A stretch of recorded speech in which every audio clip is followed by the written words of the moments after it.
इस मस्जिद के नीचे मंदिर बताया 15 फुट नीचे, और ये बताया जाता है यहाँ आतंकवादियों को ट्रेनिंग दी जाती है। ये कोई बाहर की जगह नहीं है।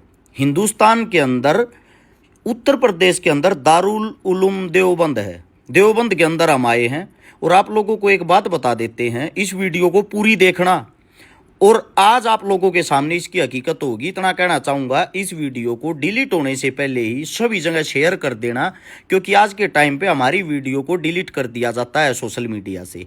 आओ वीडियो देखते रहो, पूरी वीडियो गौर से देखना है, एक एक बात को सुनना है। आज देवबंद हम आए थे, हमारे जो अरशद मदनी साहब हैं उनसे गाय के बारे में चर्चा करने की। जो गायें हैं ना, गाय को राष्ट्रीय पशु घोषित किया जाए, उस चीज़ पे लेके काफ़ी चर्चा हुई। अब हम एंट्री कर लेते हैं। यहाँ पे सामने आप लोगों को ये जो लाल गेट दिखाई दे रहा है, ये गेट बनवाया था बादशाह ज़ाहिर शाह, जो अफगानिस्तान के वजीर आजम थे 1957-58 के टाइम पे। इस गेट के अंदर से हम एंट्री करके आज आप लोगों के सामने पूरा का पूरा दारुल उलूम देवबंद दिखाते हैं। और हिंदू मुसलमानों के बीच में जो भी भरम है वो भैया आज गौर से इस वीडियो को देख लेना। सबसे पहली चीज़ तो ये है, ये वो जगह है जिस जगह पे आके महात्मा गांधी ने 1947 के अंदर हिंदू मुस्लिमों की मीटिंग की थी। और उस मीटिंग में ये फैसला लिया गया था कि भाई हमने लड़ाई एक साथ लड़नी है। जवाहरलाल नेहरू ने प्रधानमंत्री बनने के बाद एक बात कही थी कि आज़ादी की लड़ाई में सबसे बड़ा जो योगदान है वो दारुल उलूम देवबंद का है। ये बातें अगर उन लोगों ने बोली हैं तो कोई खास बात होगी। सबसे पहले तो हम गए, यहाँ सबसे बड़ी लाइब्रेरी है इस वक्त की, इस टाइम की, जो सदियों पुराने इतिहास को समेटे हुए है। ये क्या देख लिया हमने इस लाइब्रेरी के अंदर, यहाँ पढ़ाई मुस्लिमों की होती है और इतिहास हिंदुओं का भी पढ़ाया जाता है। आओ सुनो और देखो, वीडियो पूरी देखना। वो मस्जिद भी दिखाएंगे जिसके नीचे मंदिर है, पहले इसको गौर से सुनो। अब इस वक्त हम देवबंद में हैं, जहाँ पे हिंदुस्तान का सबसे बड़ा मदरसा है और कोई हज़ारों बच्चे यहाँ पे शिक्षा लेते हैं। और मदरसे के अंदर हम आते हैं तो काफ़ी है ना, कुछ मतलब कि वहम फैलाया जाता है कि यहाँ पे आके खाली जो मुस्लिम होते हैं उन्हीं के बारे में आप लोगों को शिक्षा मिलती है या शिक्षा दी जाती है। मदरसे के अंदर मेरे साथ में मेरे मुस्लिम साथी हैं। शुभ नाम अपना? शादाब भाई। अपना शुभ नाम? शोएब भाई।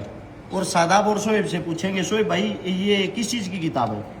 देखिए, आप यहाँ पर लाइब्रेरी में आए हैं और आपने दारुल उलूम को अपनी आंखों से देखा है और चीज़ें आपको ऑन रिकॉर्ड भी दिख रही हैं। ये यजुर्वेद है। यजुर्वेद तो मेरे हिसाब से हिंदुओं की नहीं होती। जी जी, ये तो होती है ना, हिंदुओं की ज़बान अच्छा होती है। ये जी, ये ऋग्वेद है। ये ऋग्वेद है।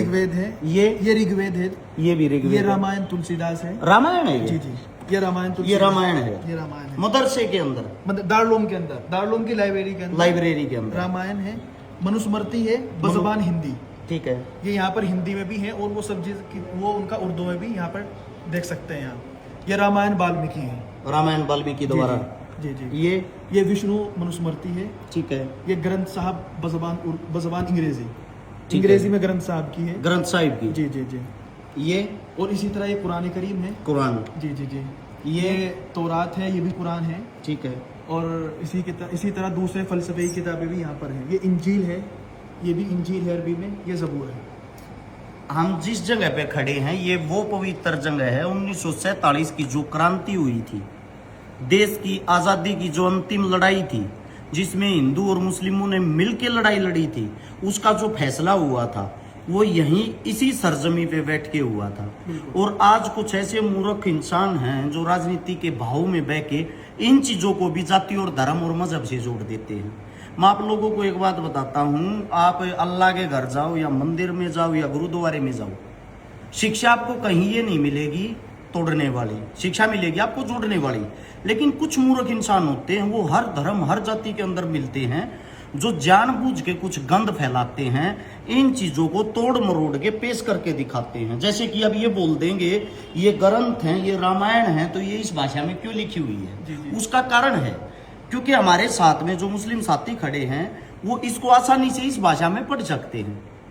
अब वो ग्रहण इन सब के ज्ञान को करते हैं। टोटली बातों के अंदर सेम ज्ञान है, फर्क थोड़ा सा शब्दों का होता है, थोड़ा सा समझने का होता है। तो आप लोगों से बोलो से भाई क्या कहना चाहते हो? हर्षिकारा साहब, जिस तरह से आप काम कर रहे हैं, सबसे पहले तो आपको मुबारकबाद। आप यहाँ पर आए, वक्त निकाल कर आए हैं और आप एक चीज़ों को बहुत डीपली आप चीज़ों को देख रहे हैं।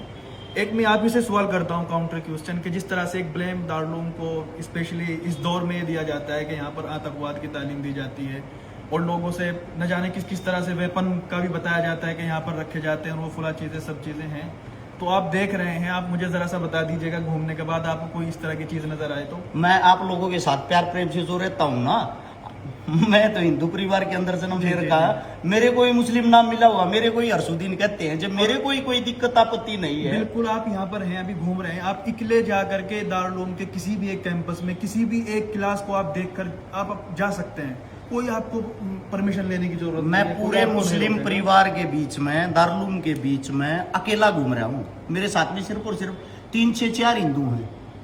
टोटली यहाँ की जो आवाम है, जनता है, मुस्लिम है।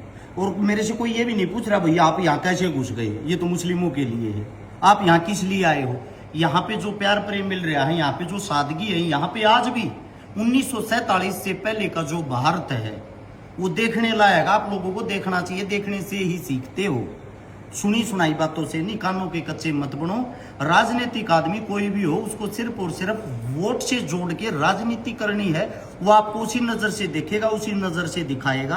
हाथ जोड़ के विनती है, आप देवबंद आए और यहाँ पे आके घूमे, यहाँ पे आके देखें, मैं गारंटी देता हूँ आप देवबंद के दीवाने हो जाओगे। धन्यवाद आप सबका। और इतना कहना चाहूंगा, एक बार लाइब्रेरी और दिखाना, मेरे हिसाब से हिंदुस्तान के अंदर ऐसी लाइब्रेरी कहीं मिलेगी नहीं आप लोगों को, पूरी वहां से लंबी दिखाना भाई। मुस्लिमों के लिए जो नफरत रखते हैं, व्हाट्सएप यूनिवर्सिटी से जो पढ़ के आते हैं, आजकल के बच्चे जो सोशल मीडिया पे खाली लाइक और फॉलोवर कमाने के चक्कर में एक धर्म को टारगेट करते हैं, आंखें खोलो और देखो क्या किसी हिंदुओं के पास ऐसे इस तरीके से अपने इतिहास को संभाल के रखा है। गौर से देखो, सदियों पुराना इतिहास आज भी इनके पास रखा हुआ है। पंखे भी वही पुराने हैं, उसी टाइम अंग्रेजों के टाइम के।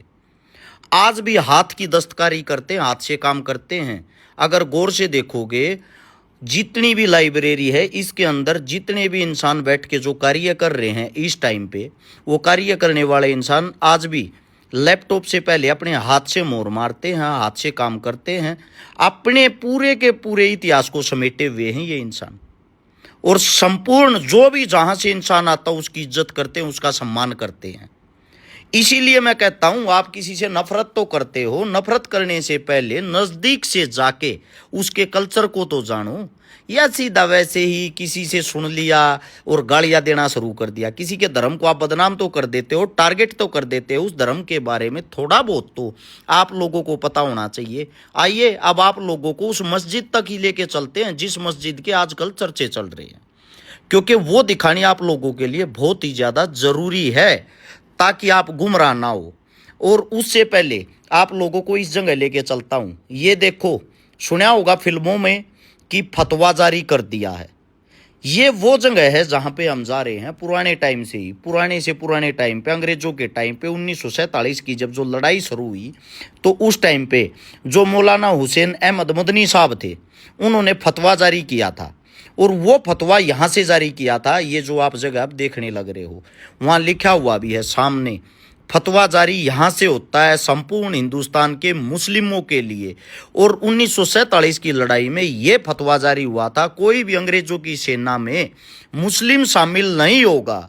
जैसे हम नमाज जो पढ़ते हैं पांचों टाइम की, जितनी अहमियत इज्जत हम नमाज को देते हैं, सेम हम अपने देश के लिए कुर्बानी दे देंगे। हम अंग्रेजों की फौज में नहीं जाएंगे। और मैं अपना कफन अपने साथ लिए फिरता हूं, मेरे देश के लिए सबसे पहली कुर्बानी मेरी होनी चाहिए।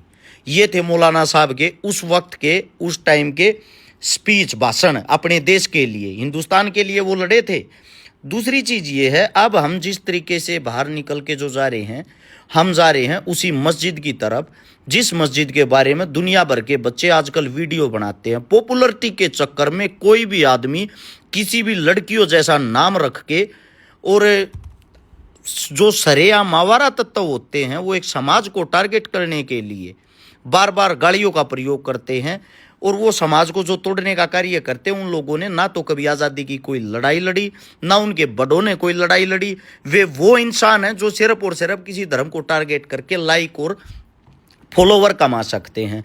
अब हम पूछ गए हैं उसी मस्जिद के अंदर, जो मस्जिद आप लोगों के सामने दिखाई दे रही है। सबसे पहली चीज़ तो आप ये देखो कि इन लोगों ने अपनी चीज़ों से कितना प्यार है, कितने अच्छे तरीके से मुस्लिम जो कल्चर है ये अपने आप को समेट के रखते हैं। ये एक आवाज़ में इकट्ठे हो जाते हैं। इनसे हमें सीखना चाहिए, इनसे हमें सीख लेनी चाहिए। आप लोग आज भी जातियों में बटे हुए, आप लोग आज भी एक दूसरे को टारगेट करते हो, आप लोग आज भी एक दूसरे को देख के चिढ़ते हो, घिन करते हो। लेकिन मुस्लिम जो कल्चर है, मुस्लिम जो इंसान है, वो एक दूसरे से कितना प्रेम करते हैं। भले ही वो एक दूसरे से फर्क मानते हो, लेकिन आपको महसूस नहीं होने देंगे। ये वो मस्जिद है जिसके नीचे मंदिर बताया जा रहा है। इस मस्जिद के बारे में थोड़ा सा मैं आप लोगों को बता भी देता हूं ताकि आप लोगों को पता लग जाए, क्योंकि मस्जिद के आजकल चर्चे हैं तो मस्जिद कोई ज़्यादा पुरानी है नहीं। ये ना ये किसी औरंगजेब ने बनाई, ना ये किसी अकबर ने बनाई, ना ये किसी बाबर ने बनाई।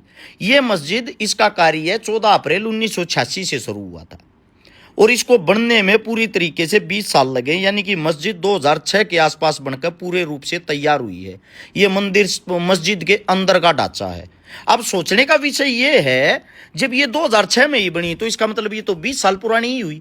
अब ये 20 साल पुरानी जो मस्जिद है, इस 20 साल पुरानी मस्जिद के अंदर भी आप लोग कैसे ये बोल देते हो कि ये किसी मंदिर को तोड़ के बनी हुई होगी, है? यानी कि कुछ भी आप लोगों को बस अलूल जलूल फैला के ये जो भाईचारा है इसको तोड़ना है।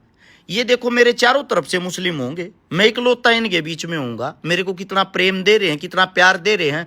अगर एक मुस्लिम टोपी लगा के किसी मंदिर में घुस जाए ना, उसी खबर को बड़ी बना के और उसका इतना अपमान कर दोगे, इतना अपमान कर दोगे जिसकी कोई हद नहीं, और फिर बोलते हो कि हर्ष मंदिरों के खिलाफ बोलता है।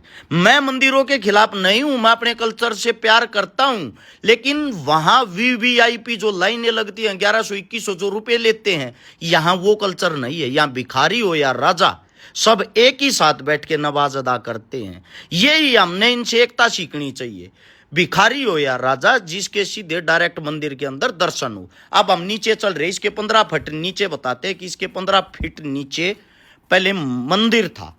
अब हम यहां से नीचे की तरफ एंट्री कर रहे हैं और हम नीचे गए तो नीचे क्या, बेसमेंट में पहुंच गए। 20 फुट नीचे तो बेसमेंट है। मंदिर 15 फुट नीचे बता रहे थे, 20 फीट नीचे तो यहाँ पे कार्य करने वाले, जो इसके अंदर कार्य करते हैं, साफ सफाई करते हैं, वो इंसान रहते हैं। और इसकी जो नींव है वो लगभग 20 फीट और नीचे से उठ के आई है। यानी कि 40 फुट नीचे तक तो कोई मंदिर ही नहीं है। ये उसका प्रमाण, उसका सबूत आप लोगों की आंखों के सामने है। दूसरी चीज ये है, चलो मान लिया आप लोगों को यहां मस्जिद बनने से पहले मंदिर था, लेकिन उस मंदिर से पहले भी तो कुछ ना कुछ होगा।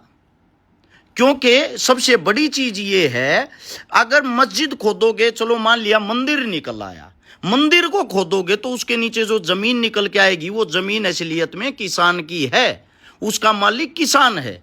यानी कि खाली जो जमीन रही है इस सृष्टि पे, इस धरती पे, उस खाली जमीन के ऊपर ही इंसानों ने कुछ ना कुछ बनाया है। अब कुछ ना कुछ वहां बनाया है तो ऐसे ही मस्जिद बन गई, कहीं मंदिर बन गया, कहीं मकान बन गए। यानी कि ये सारी बातें बेबुनियाद है, झूठी हैं। और मैं हिंदू होने के नाते भी एक बात कहता हूं भाई, मेरे मुस्लिम साथियों पे, भाइयों पे अगर कोई आवाज़ उठाएगा, उंगली उठाएगा, मैं इनके साथ खड़ा हूं। इसलिए खड़ा हूं, मेरी गाय को राष्ट्रीय पशु बनाने के लिए सबसे पहले मुस्लिमों ने आवाज़ उठाई है। दूसरी बात, जो कहते हैं आतंकवादी तैयार किए जाते हैं, हमने ना तो यहाँ कोई बम, तोप, गोला, बारूद, असला तो छोड़ो, एक कुत्ते को मारने के लिए हमें नहीं यहाँ पे डंडा भी मिला। घर बैठ के झूठ फैलाने वालों, ये है देवबंद की हकीकत। और जल्दी ही हजारों छात्रों के बीच में जो घर गए हुए हैं, फिलहाल छुट्टी है, मुस्लिम छात्रों के बीच में यहीं से वीडियो बनाऊंगा, उनका प्यार प्रेम आप लोगों को दिखाऊंगा। और एक बात ध्यान रहे, मंदिर भी मेरा है, मस्जिद भी मेरा है, अल्लाह भी मेरा है, ईश्वर भी मेरा है।